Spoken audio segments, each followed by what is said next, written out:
In a time of desperation for France, as the Hundred Years' War raged between France and England, a young peasant girl emerged to alter history forever. Her name was Joan of Arc. Guided by visions of saints and fueled by unshakable faith, Joan's story is one of courage, conviction, and sacrifice. Her journey from a rural village to a national heroine continues to captivate imaginations to this day.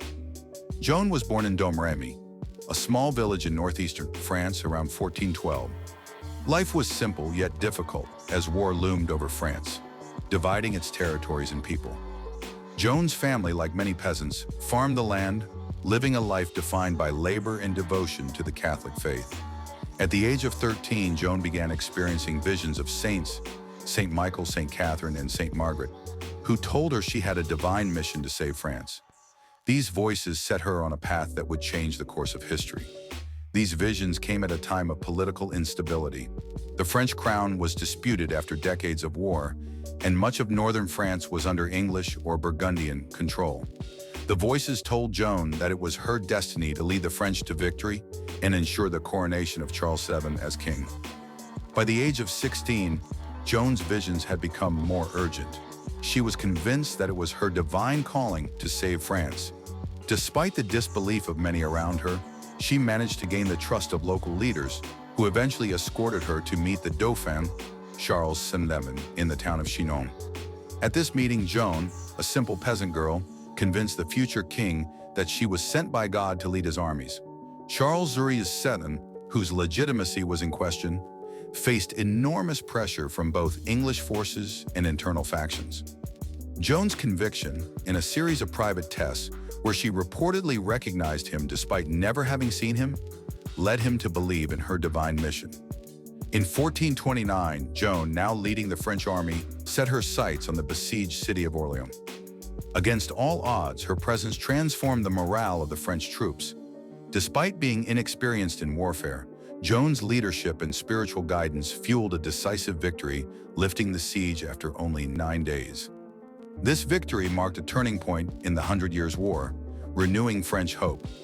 Joan's banner, emblazoned with the names of Jesus and Mary, was her constant companion in battle.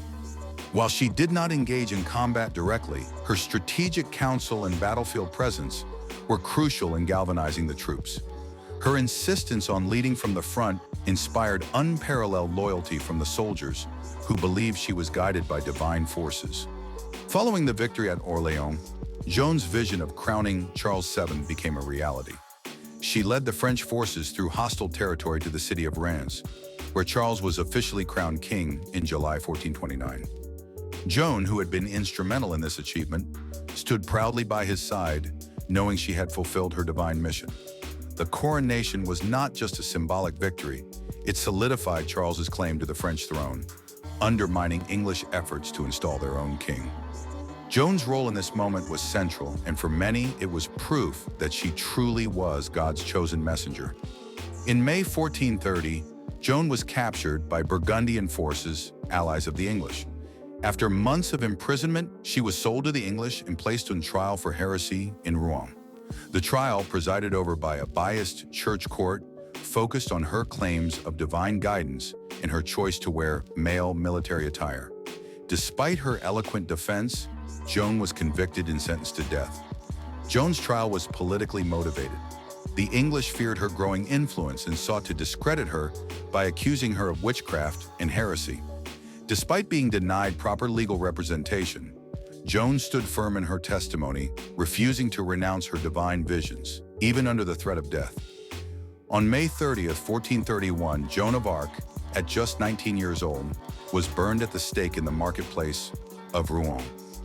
Her final words were a prayer to Jesus, and many witnesses claimed that even her executioners were moved by her faith. Joan's death was a tragic end to a life of extraordinary conviction, but it was far from the end of her story. Years later, a retrial ordered by Charles VII cleared Joan of all charges, and she was declared a martyr. In 1920, the Catholic Church canonized her as a saint, solidifying her place as one of France's most revered figures. Joan of Arc's legacy has endured for centuries.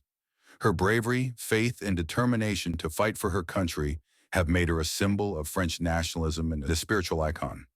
Joan's story continues to inspire people around the world, reminding us of the power of individual conviction in the face of overwhelming odds. Joan's influence extends beyond France. She is a global symbol of female empowerment, courage, and the fight for justice. Her life has been the subject of countless books, films, and artworks, continuing to resonate in both religious and secular contexts. Joan of Arc's life, though brief, left an indelible mark on history. From a peasant girl with visions to a warrior saint, her story is a testament to the strength of belief and the courage to stand against oppression.